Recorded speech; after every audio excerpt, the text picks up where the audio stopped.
Buenos días a todos.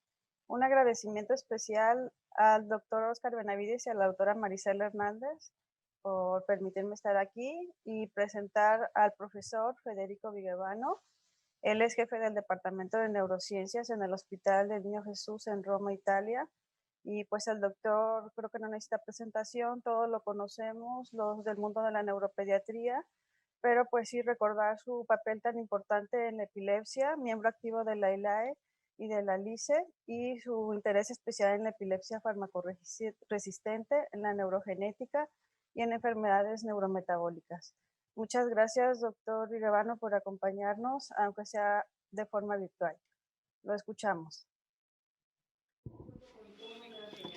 Buenos días a todos. Primero que nada, quisiera agradecer a nuestros amigos mexicanos, sobre todo al doctor Oscar Benavides, por haberme invitado nuevamente al Congreso Anual de la Sociedad Mexicana de Neurología Pediátrica.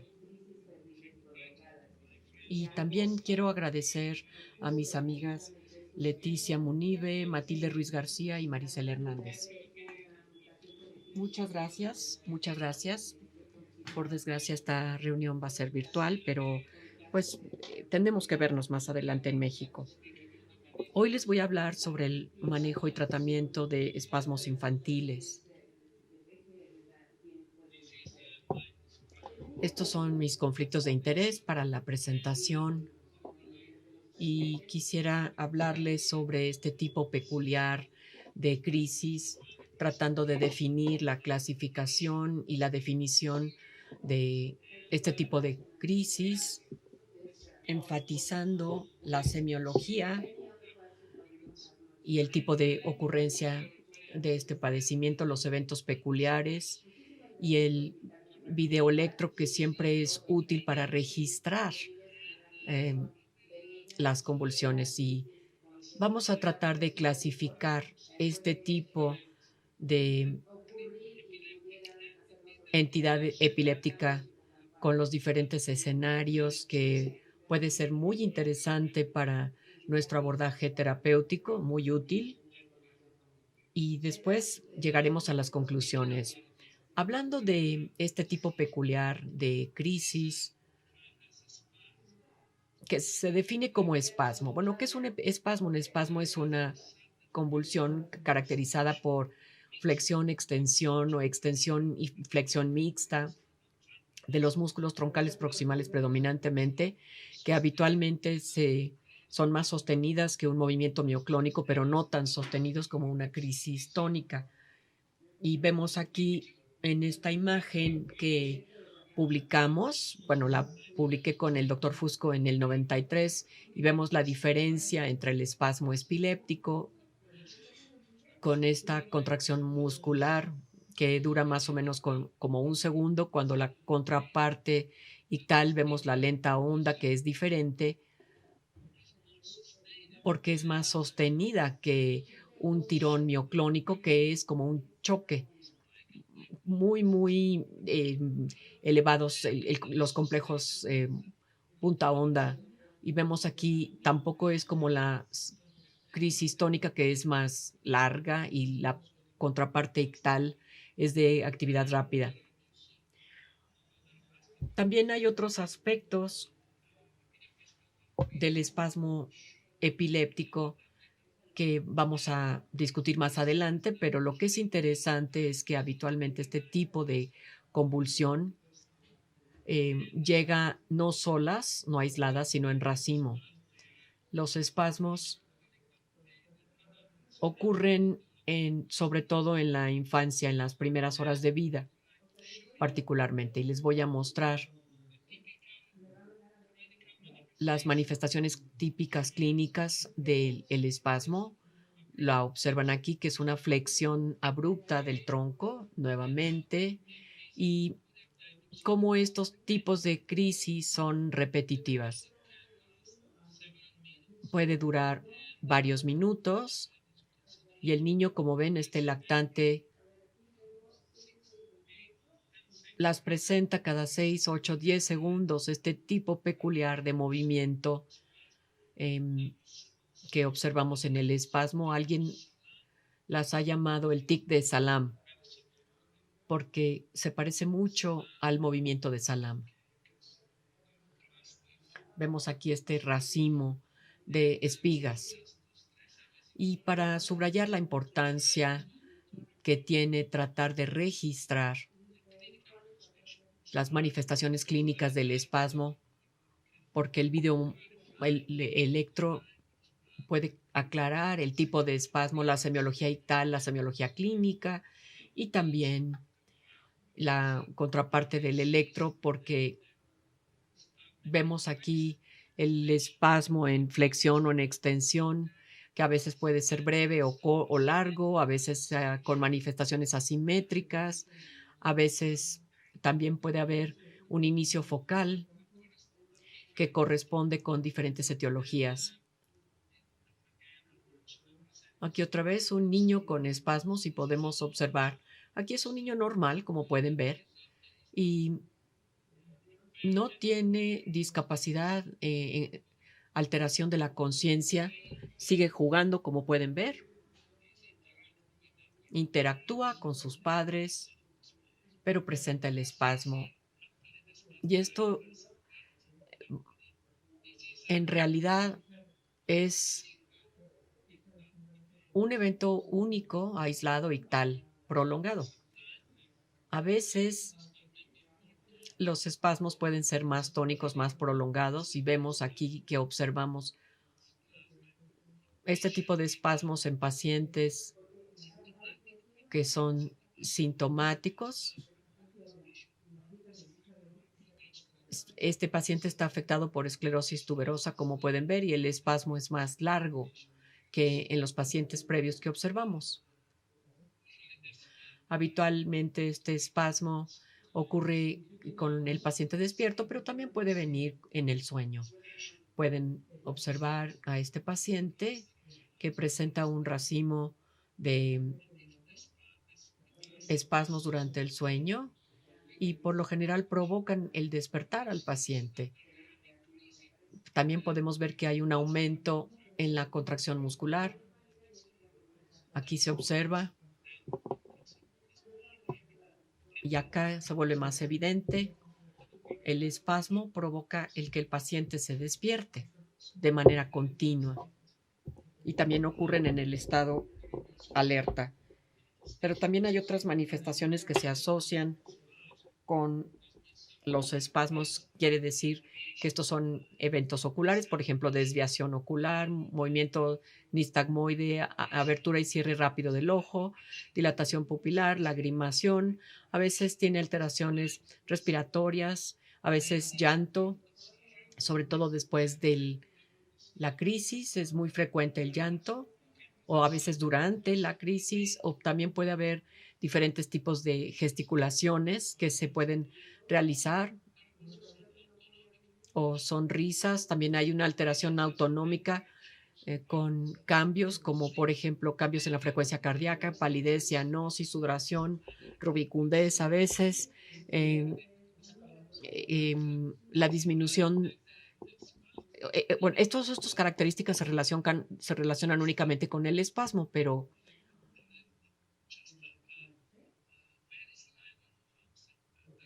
vemos que básicamente no hay manifestación de movimientos, son signos aislados de espasmos. Y si observamos un racimo de espasmos, vemos que hay abertura y cierre de los ojos, por ejemplo, alguna gesticulación. A veces durante el racimo de espasmos podemos tener espasmos sutiles que son seguidos por otros más notorios. Si verificamos la contraparte del electroictal de estos espasmos, vemos aquí la contraparte ictal y lo más típico son estas ondas lentas que pueden observar acá y acá y acá. Aquí tenemos el registro poligráfico del espasmo, pero en ocasiones también puede haber atenuación de las ondas y lo que es interesante es que hay estas actividades muy rápidas que pueden ser muy típicas de ciertas etiologías. como las podemos observar aquí, pero la contraparte ictal más típica es que tenemos ondas lentas negativas. Me gustaría subrayar lo importante que es registrar el espasmo. Aquí les muestro a este paciente y pueden observar que está dormido y de repente le llega una crisis del hemisferio derecho. Pueden revisar, aparentemente está despertando con un paro psicomotor, la mirada fija, y el paciente manifiesta desviación a la izquierda de la cabeza, aumento de tono en el brazo izquierdo y esta crisis focal es seguida del primer espasmo que llega, luego otro, pueden observar.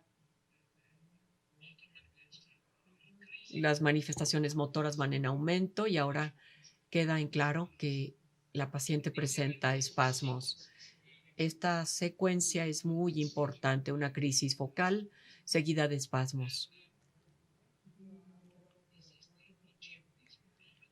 Esto es el electro de este fenómeno, la crisis focal, el espasmo seguido de manifestaciones clínicas focales, múltiples manifestaciones seguida por los espasmos. Aquí los ven.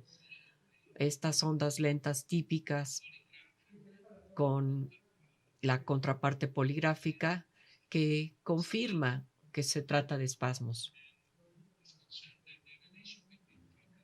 Y la relación entre las crisis focales y los espasmos, como verán en este paciente, es que presentan un racimo de espasmos y estos espasmos desencadenan una convulsión bilateral iniciada en el hemisferio izquierdo, y lo que es interesante es que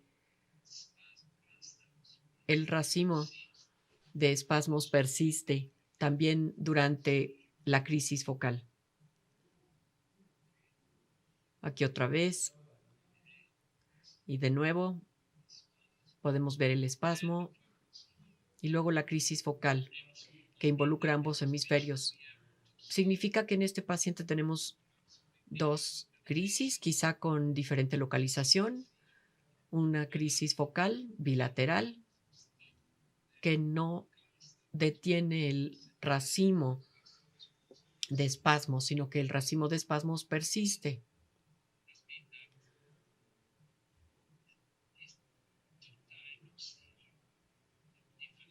Son dos tipos de crisis en dos localizaciones que podemos correlacionar.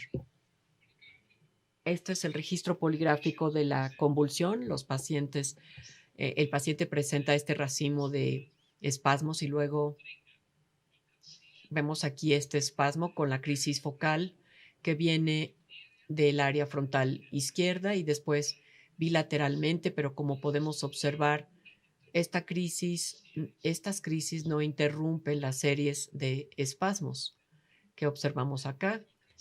La crisis focal empieza y aquí el racimo de espasmos que persiste.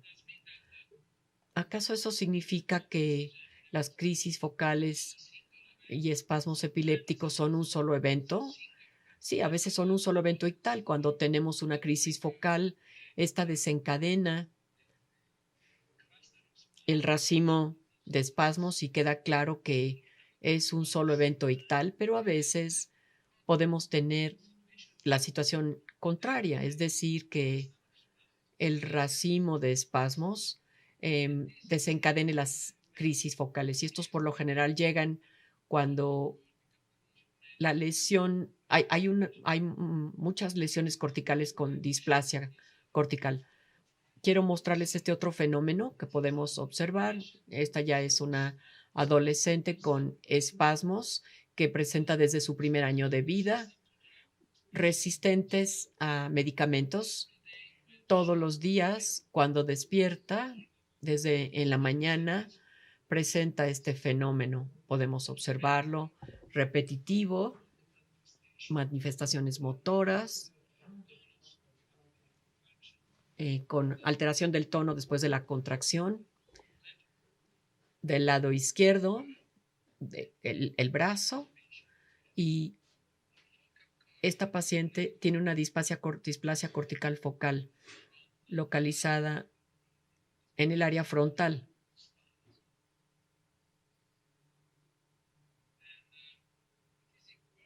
Lo que es importante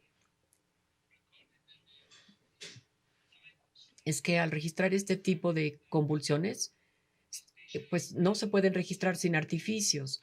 Aquí vemos actividad ictal muy, muy rápida con el electro del cuero cabelludo junto con los espasmos epilépticos. ¿Y esto por qué es? Bueno, hoy sabemos que el espasmo es un fenómeno subcortical que se relaciona con este tipo de convulsión. Desempeña un rol importante en generar actividad con espasmo y existe una interacción muy peculiar entre la corteza y la subcorteza. Esta actividad rápida refleja la disfunción neocortical que involucra estas interacciones anormales. Sabemos que hay pacientes sin lesiones, lo que llamamos las neuropáticas o criptogénicas, que se desarrollan antes del inicio del espasmo con una resonancia magnética, y si tratamos de considerar la neurofisiología de los espasmos de este paciente, podemos considerar que este lactante tiene una hiperexcitabilidad difusa con conectividad anormal entre las estructuras corticales y subcorticales, y tenemos una actividad de oscilación de alta frecuencia que es difusa y no hay simetría. Vemos esta actividad de oscilación que interactúa con la estructura subcortical, y esto provoca la aparición de la manifestación clínica del espasmo. En este caso, el espasmo es simétrico, como observan. Y también la activación de las estructuras subcorticales emiten o interactúan con la cortical y generan esta onda lenta que se refleja en el electro interictal, que se manifiesta como una ipsarritmia. En otros casos, cuando tenemos una lesión focal, cuando aparece el espasmo, tenemos una hiperexcitabilidad difusa, pero también focal, y la hiperexcitabilidad focal interactúa con la estructura subcortical, como vemos aquí, con activaciones unilaterales. Y este espasmo, como pueden ver, será asimétrico o unilateral y contralateral al sitio de la lesión, como en el paciente joven que les mostré antes. Esta estructura se proyecta sobre todo al área cortical del mismo lado, por lo que se justifica el hecho de que las anomalías interictales e ictales son más evidentes en un hemisferio, sobre todo el hemisferio con la lesión.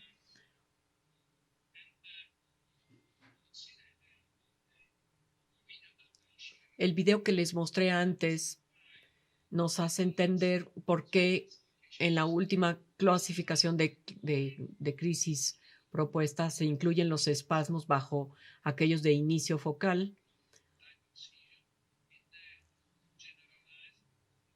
y también en las generalizadas o todavía mejor las crisis bilaterales, y en la categoría de inicio desconocido de las crisis.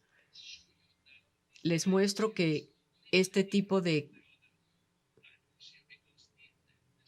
crisis es completamente diferente de los demás porque el espasmo es un fenómeno subcortical, pero como ustedes bien saben, esto es sobre todo la clasificación clínica.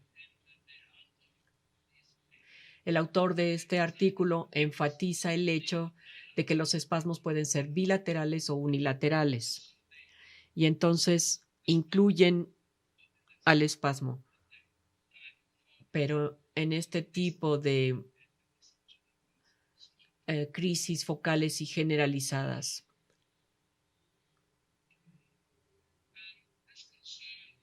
en lo que respecta a la etiología del espasmo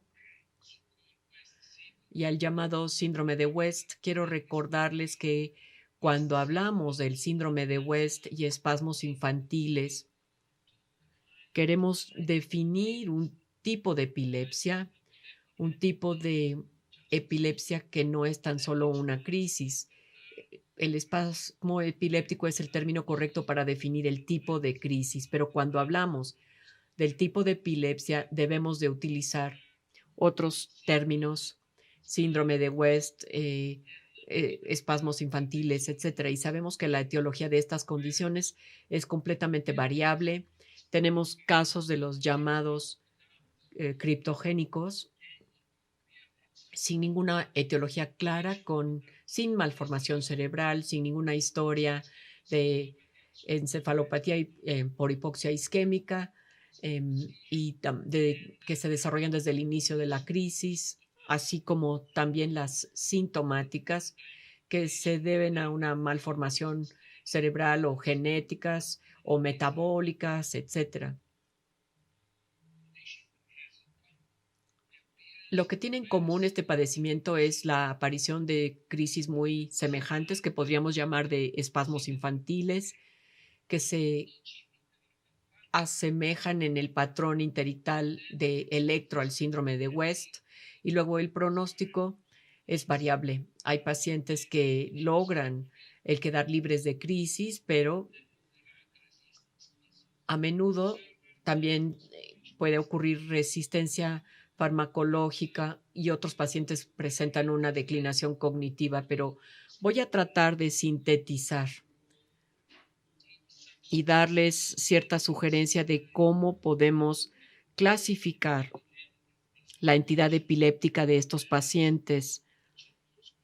Lucha Fusco y otros pacientes recientemente con mi equipo publicaron este artículo tan interesante en Epileptic Behavior, Epilepsy and Behavior, clasificando la entidad en 3 escenarios diferentes para el espasmo epiléptico. El primer escenario, que se caracteriza por el denominado síndrome de West, quiere decir que un lactante normal llega a los 6 o 7 meses sin ningún déficit neurológico claro y que empieza a manifestar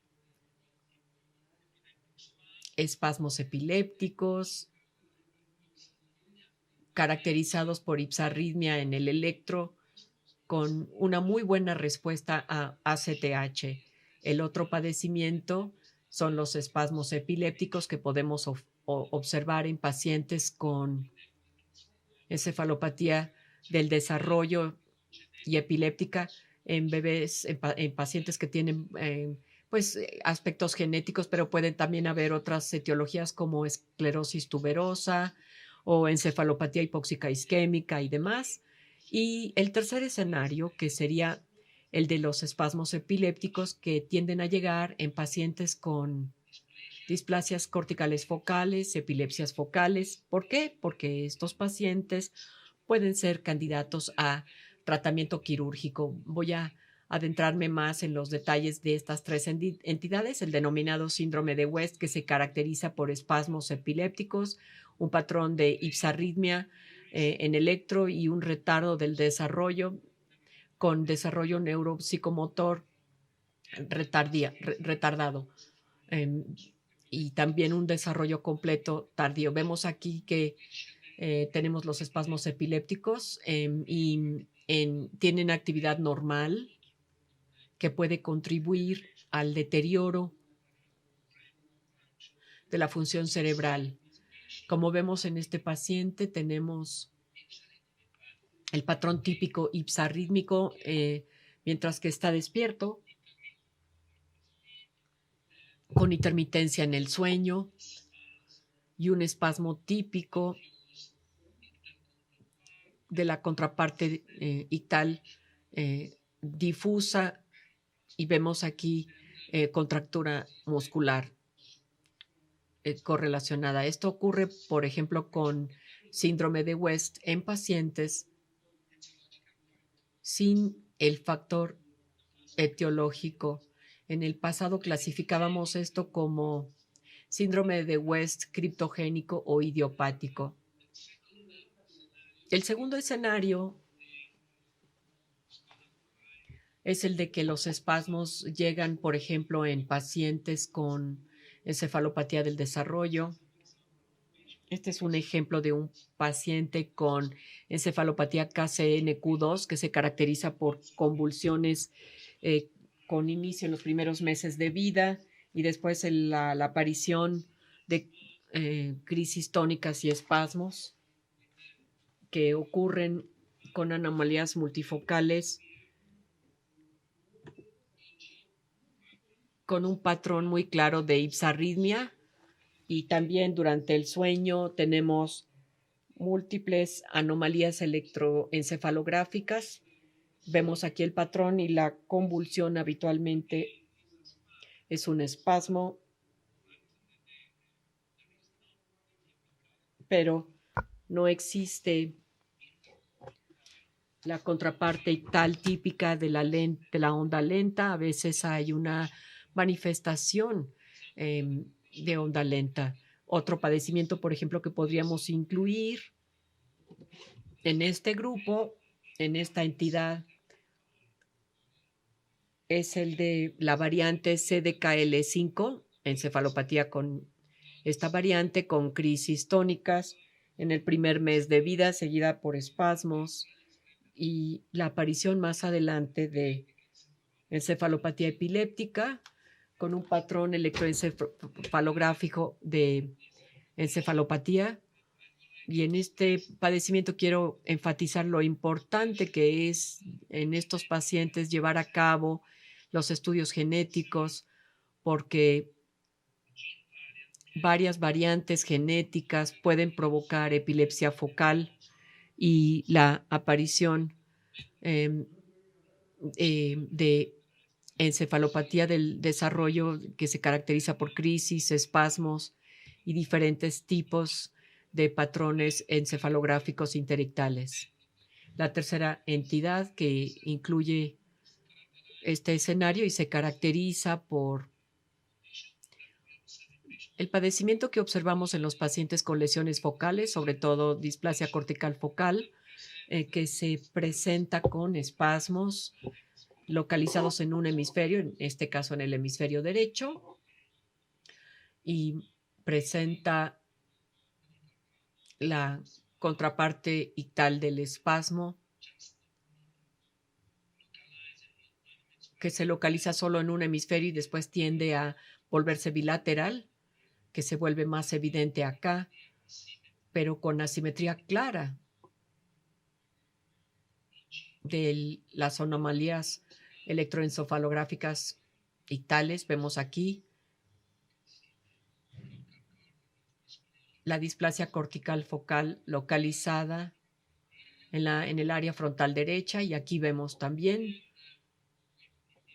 en este paciente llevamos a cabo estereoelectro que nos confirma que la anomalía viene del área frontal derecha, y llegamos aquí al registro de los espasmos durante el estereoelectro y llevamos a cabo la lesionectomía con excelentes resultados.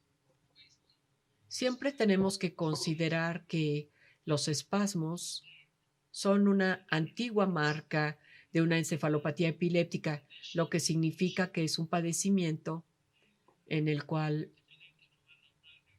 la anomalía epiléptica am, contribuye al deterioro de la función cerebral con diferentes tipos de etiologías que están en la base de este padecimiento, pero quiero subrayar que en estos pacientes las metas terapéuticas de nuestro abordaje obviamente van a ser primero el control de las crisis, pero también la reducción o resolución de anomalías electroencefalográficas y a menudo, obviamente, pues también revisar el desenlace del desarrollo para tratar de lograr los mejores resultados posibles. Quisiera yo enfatizarles que en este padecimiento tenemos que utilizar un tratamiento, un medicamento especial. Como saben, el mejor fármaco para el tratamiento de los espasmos son corticosteroides, básicamente ACTH. Esto es solo para mostrarles un ejemplo de la eficacia del tratamiento en el electro que podemos observar aquí, el patrón, y después de 4 semanas de tratamiento vemos que hay sobre todo una normalización del electro. En lo que respecta al tratamiento de los espasmos infantiles con ACTH, podemos observar en la literatura muchos protocolos de tratamiento con diferentes significados en lo que respecta a la dosis, y hay toda una gama de unidades internacionales que van a 150 unidades internacionales, y esto va cambiando en los diferentes protocolos. Por lo general duran de 3 semanas a 12 semanas. La duración de la dosis más alta va de 7 a 40 días. Y tenemos aquí el reporte del consenso estadounidense del grupo de espasmos infantiles, en donde todos los epileptólogos se pusieron de acuerdo en aquel entonces que los espasmos infantiles, a través del uso de ACTH, bueno, era una terapia eficaz para los espasmos infantiles en primera línea. Había evidencia insuficiente para precisar la dosis óptima de ACTH y la duración del tratamiento para los espasmos infantiles, aunque era preferible una duración corta, es decir, que tratamos de llevar a cabo un protocolo de tratamiento que sugiera una duración breve. Hoy sabemos que las dosis más bajas por lo general tienen la misma eficacia con menos eventos adversos. En lo que respecta a los otros fármacos, hoy sabemos que la vigabatrina sola puede ser útil para tratar los espasmos infantiles. Esto es nuestro artículo publicado en 1997, en donde comparamos la eficacia de ACTH comparada con vigabatrina y las diferentes dosis que utilizamos. Y después de 2 semanas obtuvimos la cesación de los espasmos en 74% de los pacientes con ACTH y 48% de los pacientes tratados con vigabatrina, pero la totalidad de los pacientes afectados por esclerosis tuberosa responden al tratamiento con vigabatrina. Y quiere decir que tenemos una indicación para el uso de vigabatrina en pacientes con esclerosis tuberosa. Y entrando en los detalles aquí sobre el tratamiento del espasmo infantil, quisiera subrayar el uso del estudio UKIS que compara vigabatrina versus el tratamiento hormonal. Los autores comparan la eficacia de vigabatrina, estas son las dosis utilizadas, 100 miligramos por kilogramo por día, y si no es efectiva, aumentan la dosis hasta 150 después de 4 días, miligramos por kilogramo por día, o bien prednisolona, 40 miligramos por día, y después de una semana, si no ha habido efecto de eficacia, aumentan hasta 60 miligramos por día, o ACTH de depósito, 40 unidades internacionales en días alternos, y si no hace efecto, aumentan hasta 60 unidades después de una semana. Aquí tenemos el esquema que se adoptó en este estudio, en donde se analiza el resultado a las 2 semanas y a 14 meses. Y lo que es interesante es que después de 2 semanas, 54% de los pacientes con vigabatrina habían quedado libres de espasmos versus 70 y 76% de los pacientes en los grupos tratados con tratamiento hormonal. Lo que es significativo es que la resolución ocurrió significativamente en más lactantes asignados a tratamiento hormonal que a vigabatrina. Pero al llevar a cabo la evaluación después de un año, más de un año, 14 meses, la ausencia de espasmos se puede ver con una incidencia parecida. 75% de los pacientes tratados con tratamiento hormonal y 76% de los pacientes tratados con vigabatrina. En lo que respecta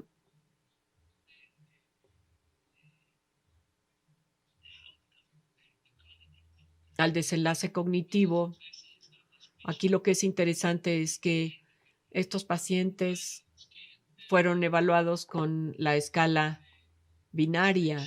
Vemos aquí a estos pacientes, se les evalúa después de un año, a 77 lactantes, se evalúan sus desenlaces de epilepsia y de desarrollo y pueden decir que no hubo diferencia significativa entre los dos grupos de tratamiento, vigabatrina o tratamiento hormonal. El mejor desarrollo se observó a los 14 meses en aquellos pacientes sin etiología identificada que pueden ser asignados al tratamiento hormonal, y esto se confirmó nuevamente a los 4 años del estudio.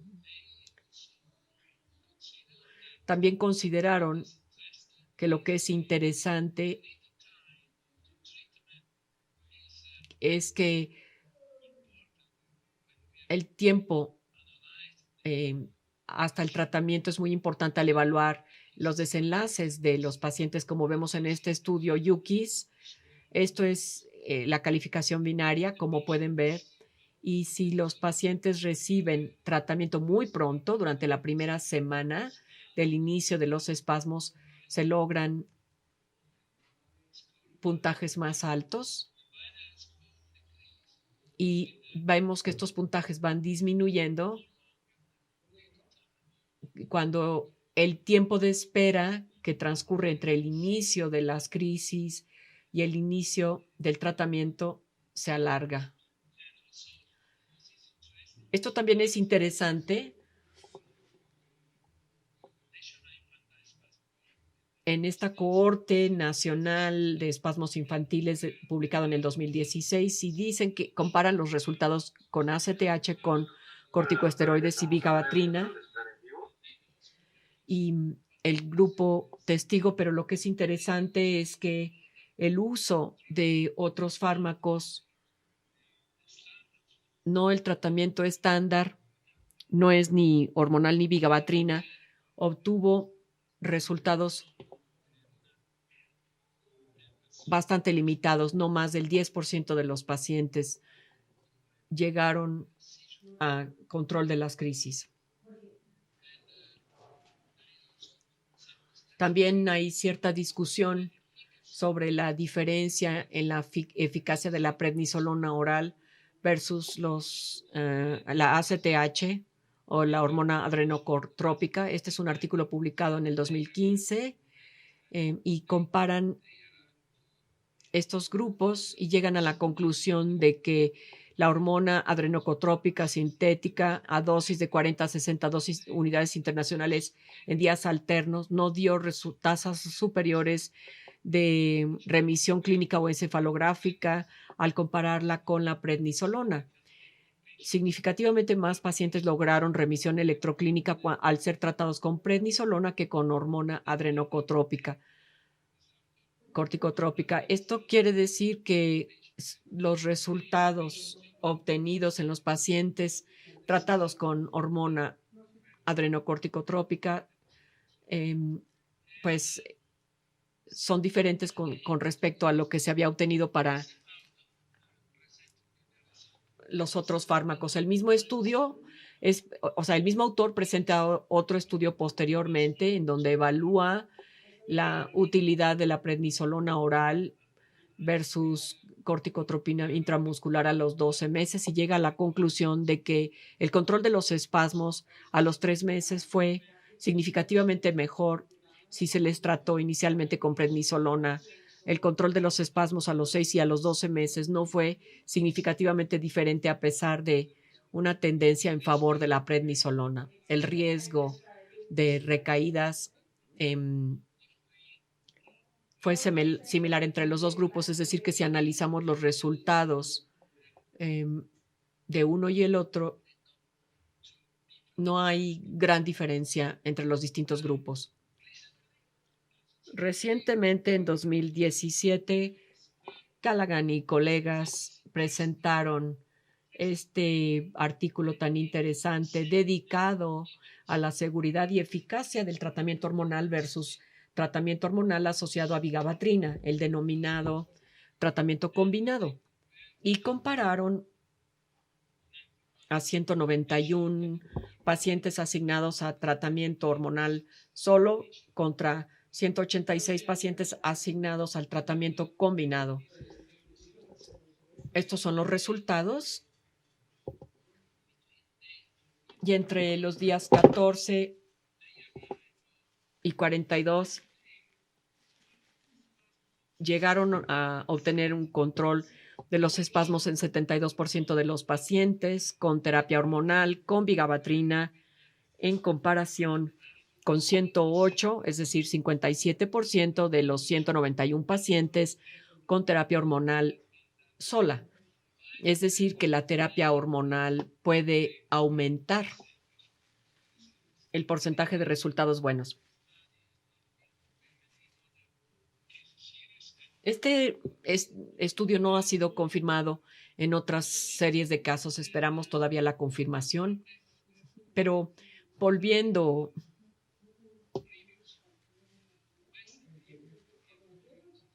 a la pregunta anterior de si tenemos que utilizar dosis altas o bajas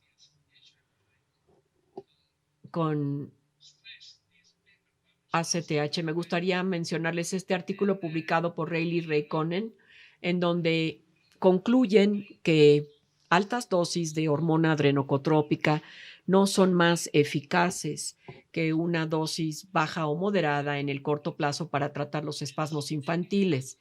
La hormona adrenocorticotrópica sintética es igualmente eficaz que la hormona adrenocotrópica natural.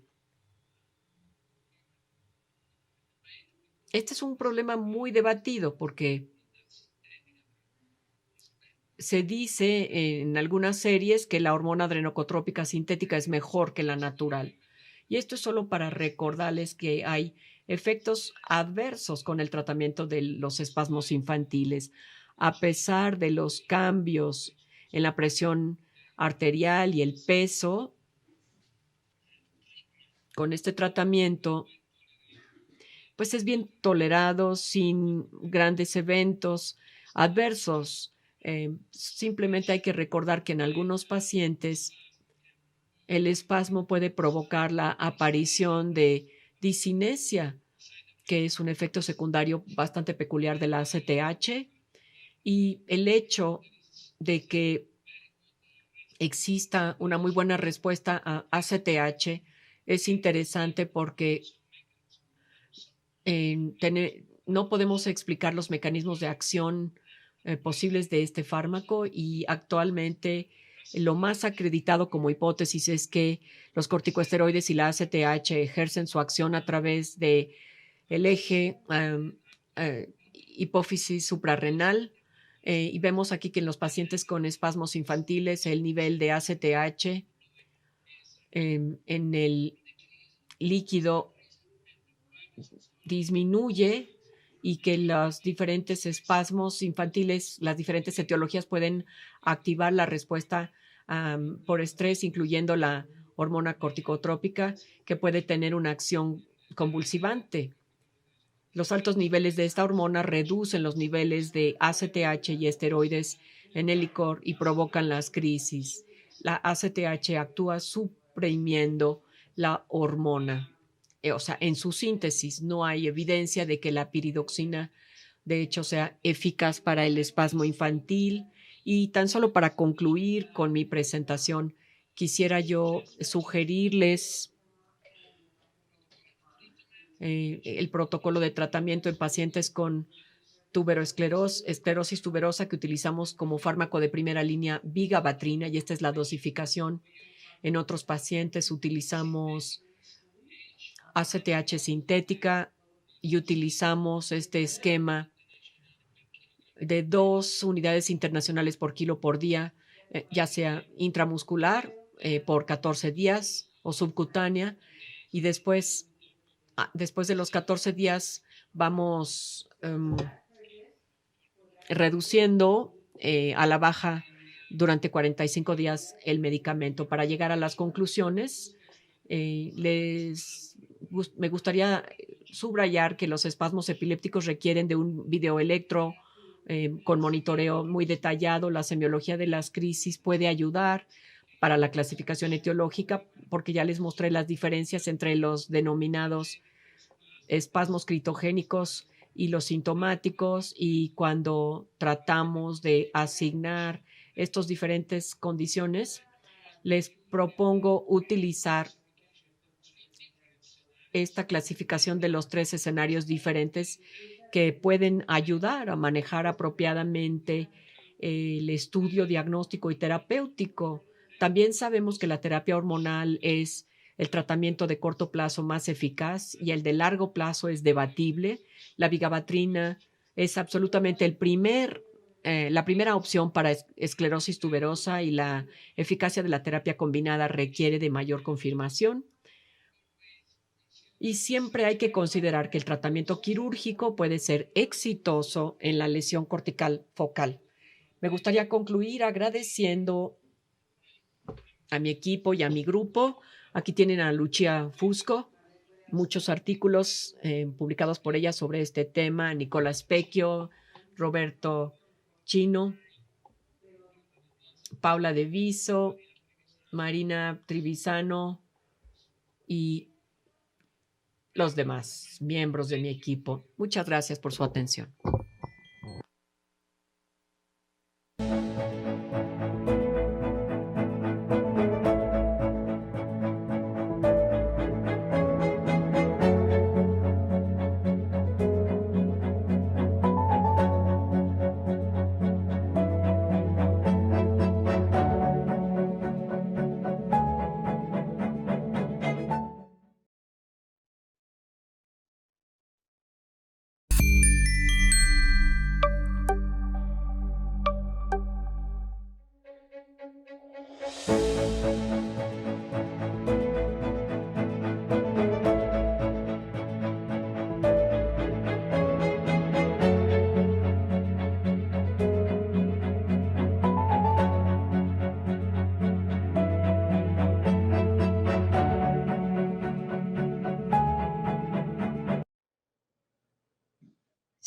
Doctor Vigevano, muchas gracias por su plática.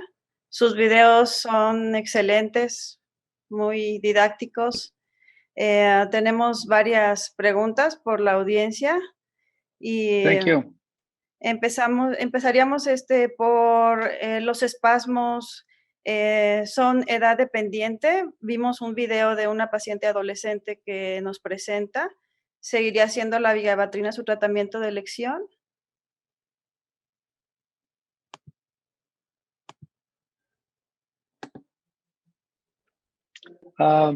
Yes, I Sí. show Mostré otro paciente, pero esta niña se presentó con espasmos en los primeros meses de vida, desde el primer día de vida, de hecho.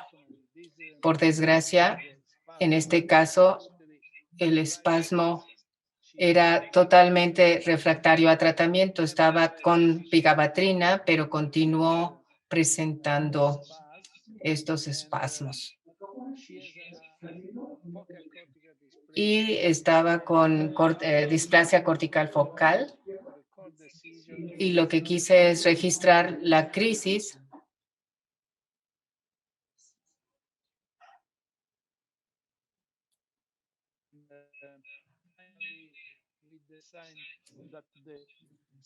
y decidimos que no era posible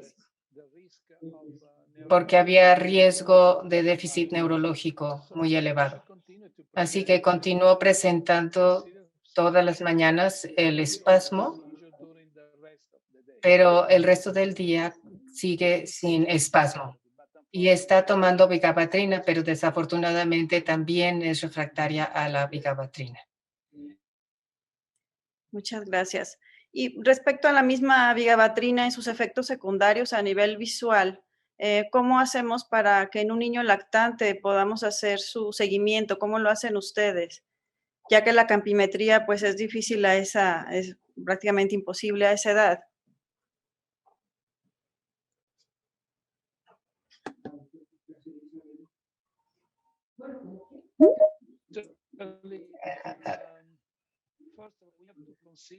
Primero hay que considerar que el beneficio del tratamiento con vigabatrina puede ser muy elevado.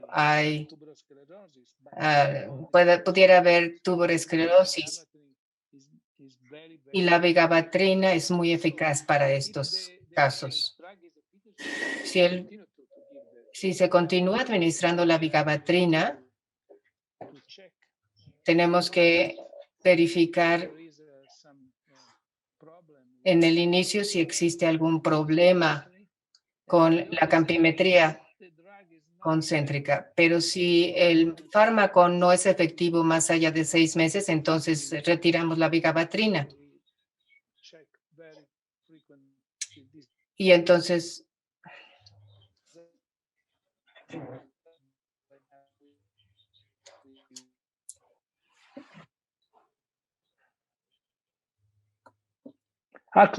if I can add something. I'm sorry. What I have to actually. De hecho, este efecto secundario tiene esta preocupación de problema visual. Y es la preocupación de una reducción de la campimetría es importante. Pero la vigabatrina puede ser muy eficaz. Esa es en general nuestra opinión. Muchas gracias, doctor. Muy claro. También queríamos preguntar, doctor, para los espasmos de inicio focal, como nos mostró en los videos, antes de considerar el tratamiento quirúrgico mientras se hace el protocolo, ¿qué tratamiento farmacológico escogería usted? ¿Sería igual vigabatrina?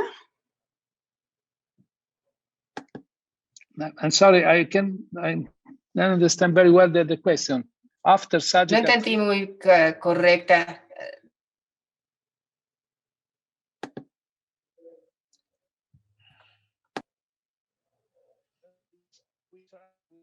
Sí, en los... hormonal treatment, prednisolone. El tratamiento hormonal, prednisolona o ACTH, pero si persiste el espasmo, a lo mejor hay una crisis focal seguida de espasmo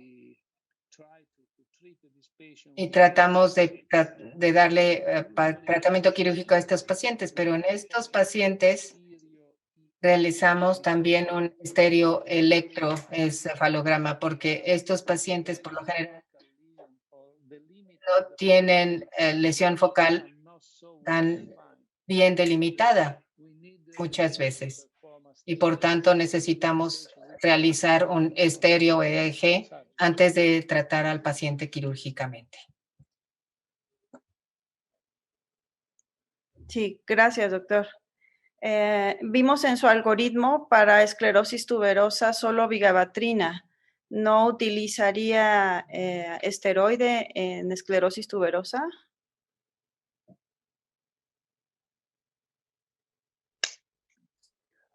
Okay, usually we treat with Por lo general tratamos con vigabatrina No, en esclerosis tuberosa hay que distinguir si el paciente presenta espasmos o crisis focales. Si es espasmo, empezamos con vigabatrina en tratamiento. Y si es resistente al fármaco, tratamos de utilizar el ACTH. ¿Por qué? Porque la ACTH es un tratamiento breve o corto que se administra de 5 a 6 semanas cuando mucho.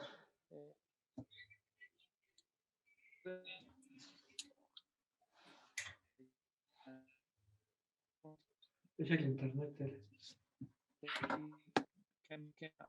Chronic treatment. And if you obtain is more advantage to obtain best results with vigabatrin than Con la ACTH. vigabatrina tenemos más posibilidades de tener éxito en la esclerosis tuberosa. Muchas gracias, doctor. Y por último, en México, como usted ya debe saber, no tenemos ACTH. Es difícil conseguirla. Si no tuviera usted ACTH, ¿qué esteroide elegiría? ¿Oral o parenteral?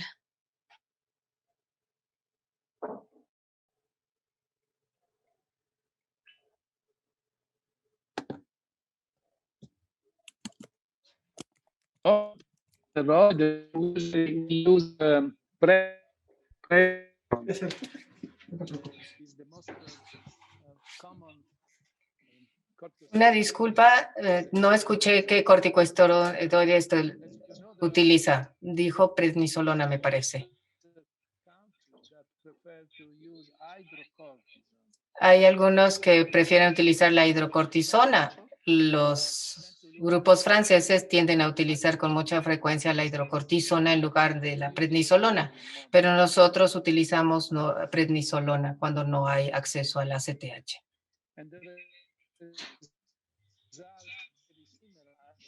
Los resultados son bastante similares y en mi presentación les mostré que había resultados de largo plazo con ACTH y prednisolona y no existe una diferencia importante entre los dos.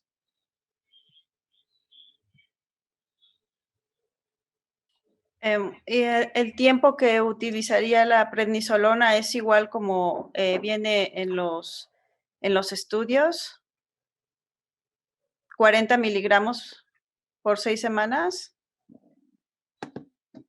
Yes, I presented my talk there was Sí, en mi plática les presenté el estudio de UKIS, el estudio de espasmo infantil del Reino Unido, en donde seguimos la recomendación de este artículo.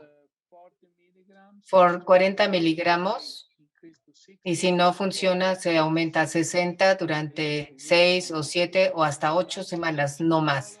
Lo que yo sugiero es darle seguimiento al esquema que se presenta en el artículo del estudio del Reino Unido en estos espasmos infantiles. Eso es lo que yo recomiendo. Sí. Doctor, me llega la última pregunta. Me indican pues que en México también tenemos la dificultad de hacer el electroencefalograma al paciente en el mismo momento que lo vemos por la consulta de espasmo infantil. Sin tener un electro antes del tratamiento, ¿aconsejaría usted iniciar ya el ACTH o el esteroide y posteriormente ver el electro de control? ¿O es necesario el electro inicial?